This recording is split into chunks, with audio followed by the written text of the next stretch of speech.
And we see was that a Thought Scout? Oh, Michael. Did Michael just Thought Scour Brad? That's interesting. He did. And he knocked a Batter Skull and a Timely Reinforcements into Brad's graveyard. Which is kind of interesting, but why would you do that? Because Brad just pondered and left them on top. Ah, it was very, I got confused. I thought Brad cast Ponder and resolved Thought Scour, and I'm like, oh wait. Then I realized the Thought Scour was Michael. Because that's risky biz, right? Like you are playing against an opponent. This is game 2 that is playing Solar Flare and is like very happy to get stuff in his yard. Although he wouldn't have left reanimation targets on the top of his library, right? Like, so logic would say that you're pretty safe. So just to clarify to Diego Natalino, we weren't saying Sign in Blood was in the format. We were saying we don't have access to Sign in Blood in the format. Probed. So there's a... So there's an Unburial Rites that is a Divine Offering, couple of Drowned Catacombs. Now I'm real confused. Why does Michael have Unburial Rites? What kind of weird delver? No. He probed him. He's looking at his hand. He's over there. That's okay. Brad's Never hand. mind. Yep. Okay. Sorry. I was very confused there because that looked...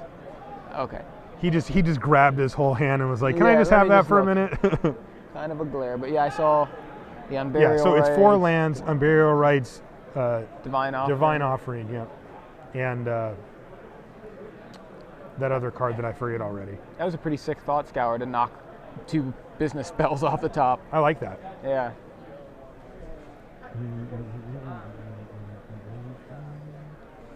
Faithless Looting in Black-Red Zombies, as I mentioned, suggested as a way to draw a little bit more. Okay. So. I mean, the deck, it does have a low curve. It's not like it needs tons of mana. I could see that. That's Hayden Sick says that. Seek. All right, so Ponder from Michael, and looks like it's a shuffle.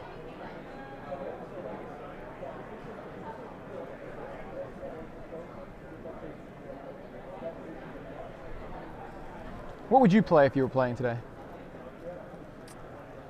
I kind of like playing like a control deck these days. Mm-hmm.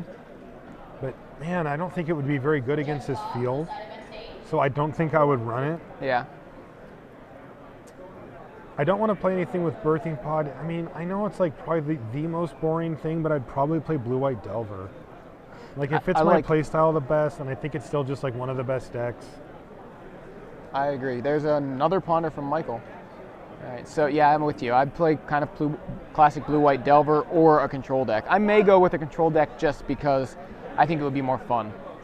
Not that Delver's not fun, but maybe more fun because of the, hey, this isn't something that I'm constantly seeing or constantly playing with. But, you know, something with Cameo and Terminus.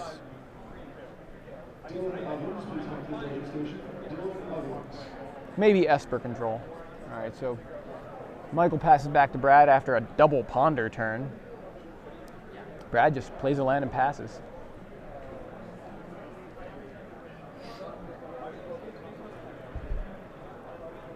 Another probe. So we see Michael just burning through his deck. All right, so what is this? Cavernous Souls, that's an Unburial Rites, that is a Divine Offering, that's a Go for the Throat, and another land, I believe. Yeah, I think it might have been 2 lands. So Drowned Catacombs. Yeah, I saw that one.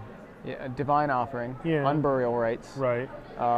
What was that? So I think that was a Cavernous Souls and maybe a Evolving Wilds. Okay, that's what I thought it might have been. It might have. I doubt it is, but it might have even been a Ghost Quarter.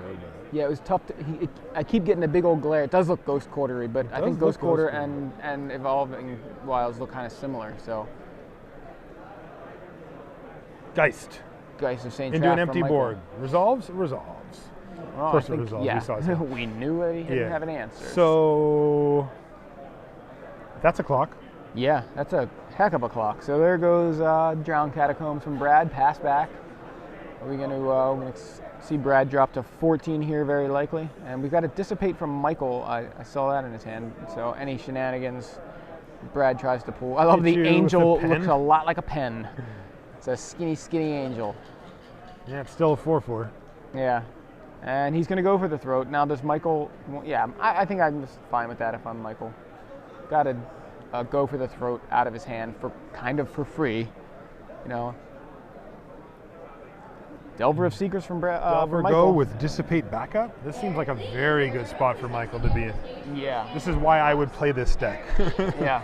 Because of this exact moment. It's very happy. There's Evolving Wilds. I still think that land we saw may have been Ghost Quarter. I think so too.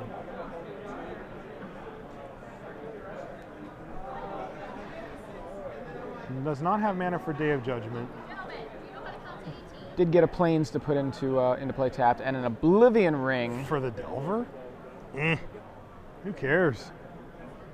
He's got a 3-turn clock sitting there with that Geist. He's going to read Oblivion Ring. Yeah. I mean, he probably knows what it does, but it is always good to just pick up the card and read it just to kind of reset your brain a little bit. Right.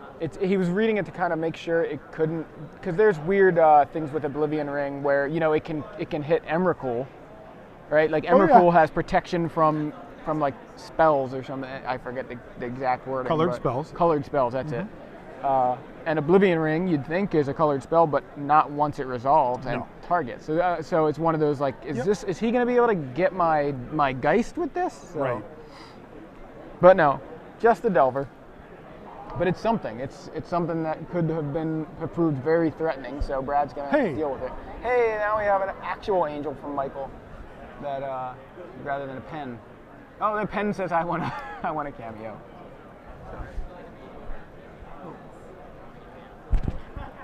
So Geist and Angel get in and knock Brad to probably 12.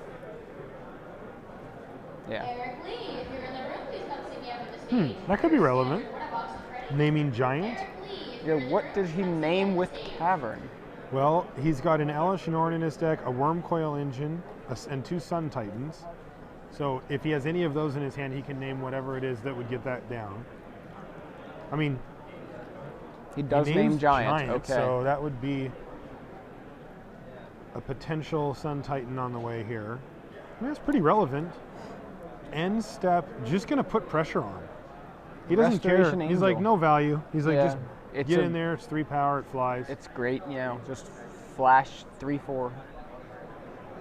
And Cavern of the Souls from Michael. They should be legendary.